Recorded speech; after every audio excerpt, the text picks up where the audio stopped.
Calculus is the math of continuous change. That's the thing that we have to deal with. That's the new piece that calculus brings to the table as far as math goes. Before we studied change, it's like, well, here's where we started, and then here's where we ended, and then we can look at how much things have changed. But in calculus, we're trying to figure out what's going on in the middle. What's the continuous change?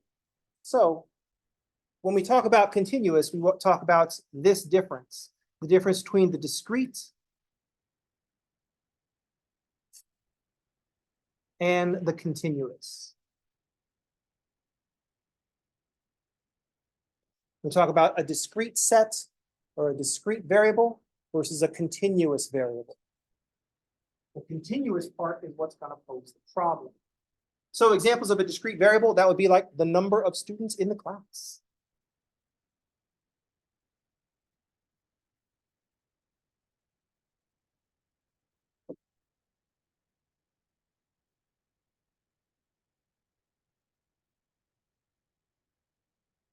Because there's distinct students. There's no in-between students. There's not a continuum of students in the class. There is a discrete number of students. Another way we can describe this as the number of students in this class is countable, as we can count them.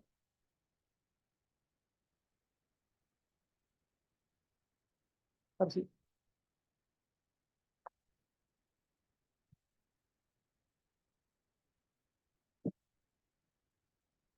So this is a value that is countable. We can just count the number of students, discrete, distinct students.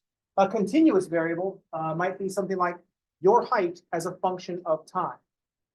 Your height as a function of time, because you don't grow from, say, 5'2" to 5'6" without everything hitting everything in between. You go smoothly from 5'2" up to 5'6", hitting all the real numbers in between. You didn't skip any. So an example of this is your height as a function of time.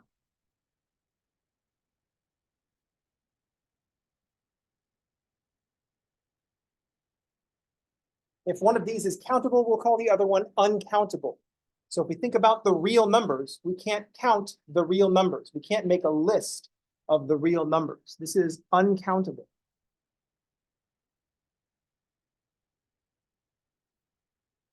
It's important to note that it's not uncountable because there's an infinity involved.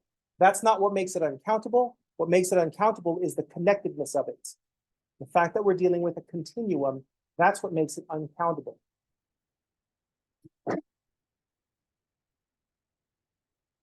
Even though I have been replaced with a robot which has an infinite shelf life, and so the number of students that I will eventually teach is infinite, that's still a countable infinity, different than a continuum.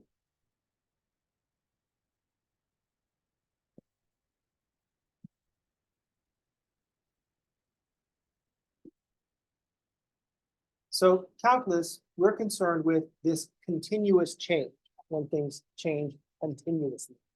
So one of the things that we do here in calculus that you are familiar with is we analyze continuous variables with a discrete model.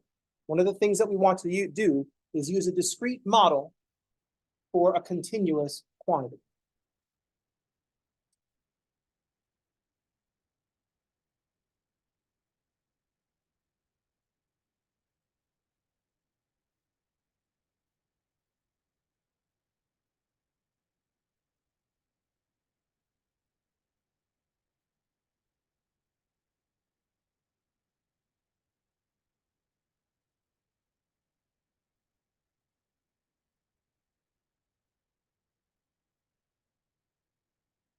We use a discrete model for a continuous function or variable.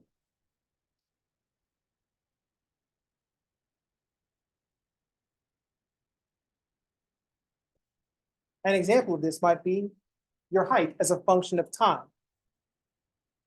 Some parents will take their kid, they'll line them up against the frame of the door, and they will mark how tall the kid is at various points.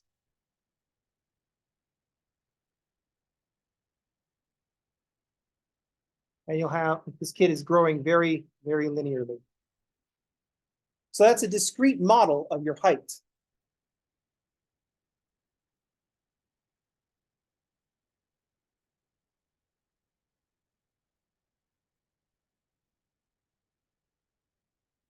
And then if you put various dates, because you took these data points at different times or on different days. I hope not different times. Kid like grew 3 inches in like a half an hour. That'd be a little scary. But what's actually happening is your actual height is continuous.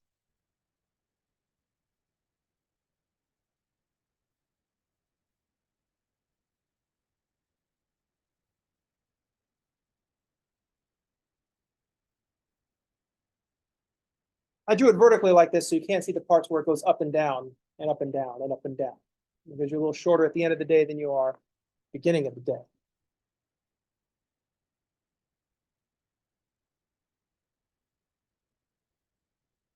So those marks on the frame of the door represent a discrete model of something that is changing continuously. And then, of course, since this is calculus class, we're interested in how and when we can do this kind of stuff. Any questions?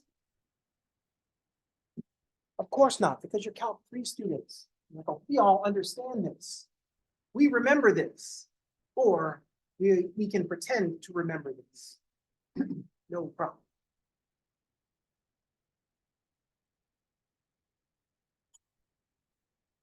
They'd be like in Calc 2. I'm like, hey, you guys all took algebra, right? And you're like, oh, yeah, we took algebra.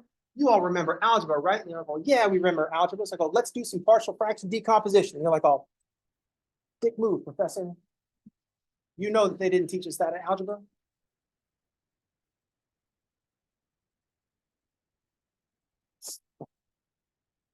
So we need to think about the framework that we're going to use to analyze these questions. And this is something that y'all will definitely remember.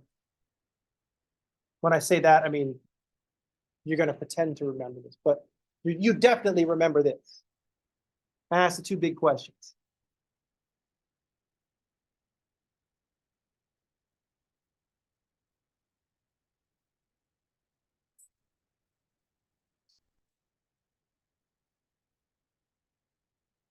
I'm just kidding. It's not actually trademarked. We have not been bought by Disney. I'm waiting for Disney to buy the educational system. I mean, has it Mickey Mouse become something? Yeah, well, Steamboat Willie Mickey Mouse is in public domain. Not the Probably without Mickey Mouse.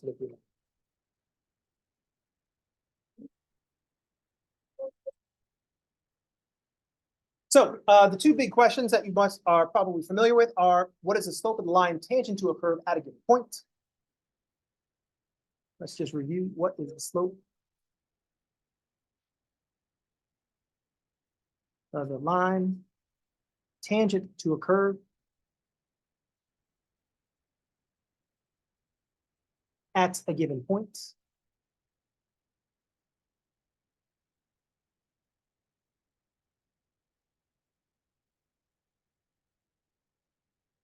You know that this is going to be the derivative evaluated at that point. And you know what picture I'm going to draw next.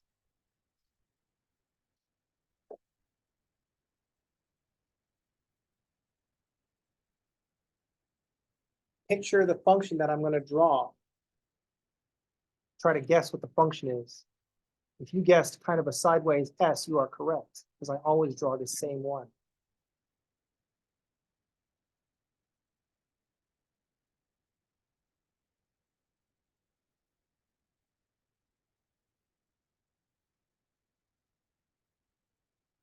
So one of the questions that we used to understand this concept of the discrete model for a continuous thing is the slope of the line tangent to a curve at a given point. What's the other question? I know some of you are thinking it, so I'll just write it down.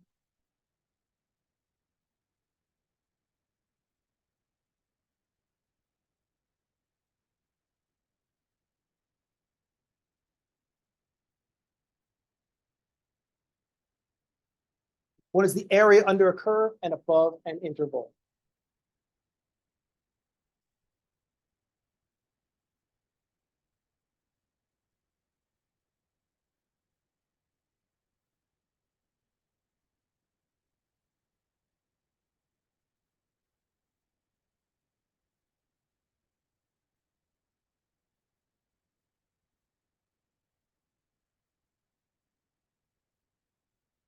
This is an old thing that we know. Area is equal to the definite integral from a to b of f of x to x.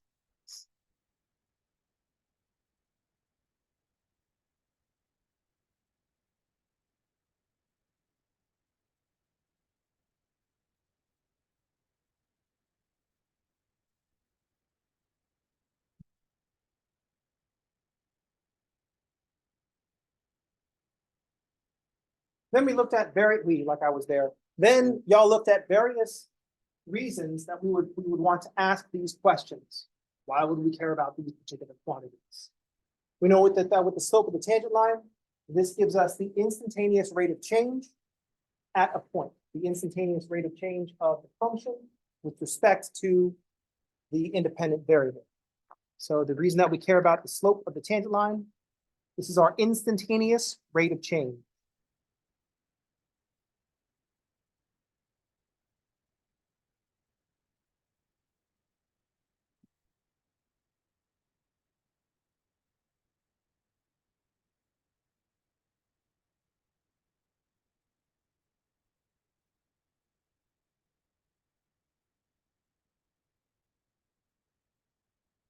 And with the area under the curve, the reason that we care about the area under the curve is that area is equal to length times width. This area under the curve is just multiplication, but one of the factors is continuously variable.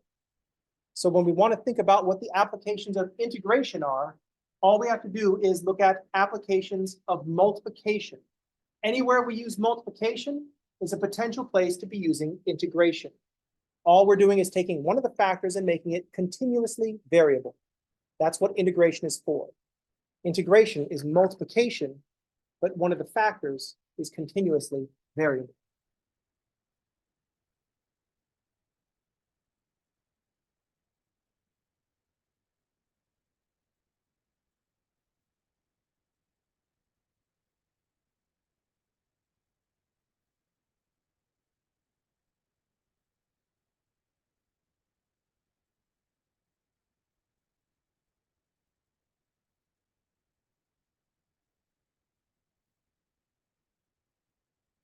Integration is multiplication, but one of the factors is continuously variable.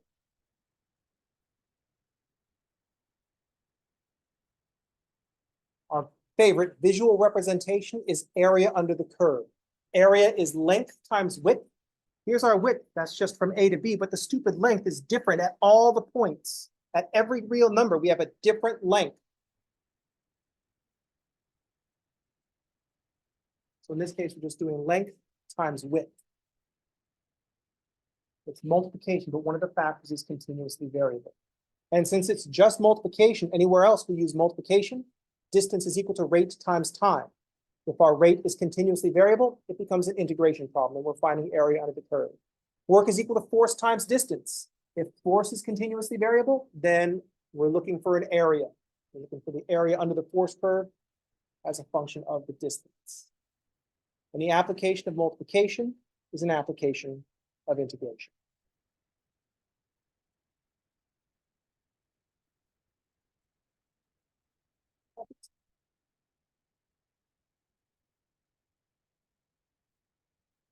So where does the continuity come into this? Where is the discrete versus the continuous?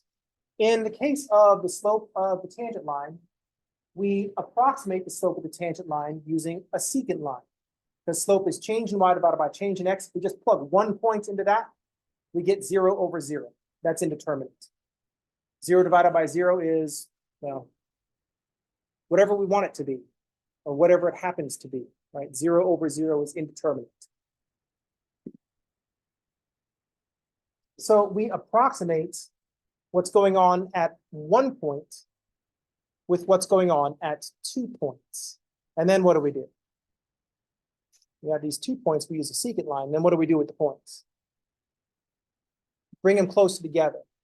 How close should we bring them since this is calculus class?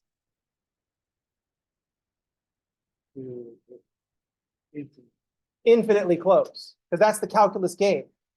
We got these 2 points to make a secant line that approximate this tangent line. We get a better approximation if the points are closer together. So how close do we want them? Infinitely close. We do the same thing when we are integrating. Integration is multiplication, but one of the factors is continuously variable. Two problems: continuously variable, or continuous, and variable. Variable and continuous. The variable part is easy to deal with. If we want to multiply, but the factors, we don't have a constant factor, we just drop back to addition. If I've got 5 plus 5 plus 5, I've got 3 5s, that's 15, no problem. I get to multiply because all the 5s are the same. But if I've got 4 plus 5 plus 6, we don't get to multiply because they're not all the same. In a continuously variable, we go from 4 to 6, continuously changing the whole time. So what we do is we take that continuous change and model it with discrete change. So we model this continuous change with discrete change.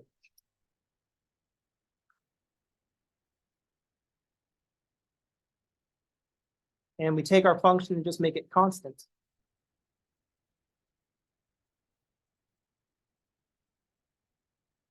And I say, well, I'm going to approximate this area with these two rectangles.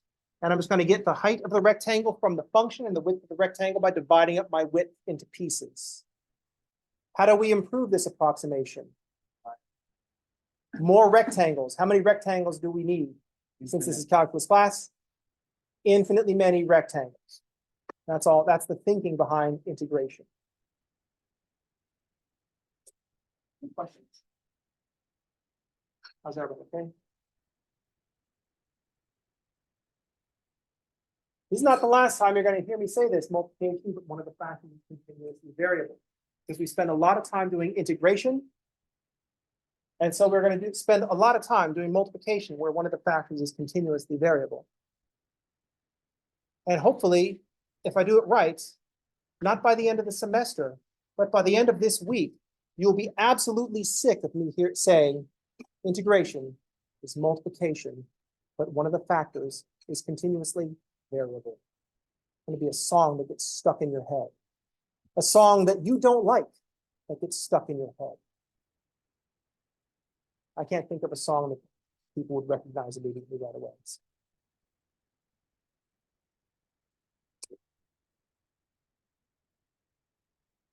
I can tell you the example that I use. Oh, actually, I do. I think I do have one. But I'm not. I might be kind of an evil person. I'm not. I mean, I'm a math teacher, so I'm like halfway there. Anyway, but I am not going to go so far as to say this. So I'll give you an example from my past that y'all haven't heard before. So for a while, when you used to watch TV, there used to be commercials in the TV, and you couldn't just skip over them. I don't know if you've heard of this, but you used to watch TV, and even though you're still paying for it, they put commercials in there to try to sell you stuff. One of the commercials were Ford trucks, and there was some country music guy who I don't remember his name, but he wrote a song for Ford trucks. And it was like, oh, I'm a Ford truck man. That's all I drive. And then there were more words, but I can't get, once I hear that, it's stuck in my head all day. And it's a good thing that I don't know this person's name, because if I saw him, I'd probably just walk up to him and kick him squaw in the nuts. So I don't want an assault charge, so maybe it's a good thing. Maybe it's a good thing. But I know what would happen. They go, wham! You know what it's for. It's like, oh, it's the Ford truck song, isn't it? Damn it. It's like, oh, third time today. So integration is multiplication, but one of the factors is continuously variable. The reason I keep saying this is that multiplication takes on more forms. Because one of the things that we do in Calc 3 is vector calculus. And one of the things in vector calculus is different kinds of multiplication. So vector calculus is just going to upgrade our scalar multiplication to vector multiplication and then do the same thing. What are vector multiplications? Some of you have secret math knowledge, I know it already.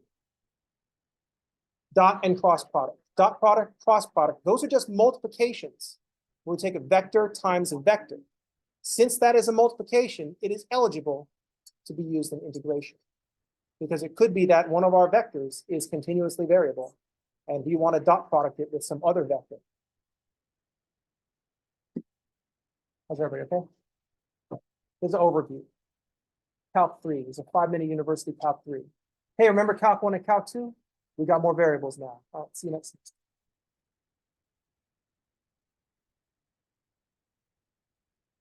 All right. So tomorrow we're going to do either an introduction to vectors or a review of vectors, because you all come from different places. And I don't know where you've seen vectors before. So if you're like, oh, vectors, not again. If you've been through physics, you saw vectors. If you've been through linear algebra, you saw vectors. Now that you're in Calc 3, vectors again. You're like, oh, no, not vectors again.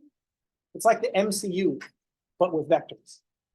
These are all the same, but it's slightly different, right? Because in physics, you're like all I, J, and K. In linear algebra, you're like all A, B, and C, right? Like V1, V2, and V3. And in this class, I'm like all V1, V2, V3. It's like, but instead of like brackets, I'll be like all pointy brackets now. And you're like, oh, I see you. You're just going to have the hero fight himself. And the MCU is like, oh, shut up, you love it. You know what I mean? Everybody seeing the MCU?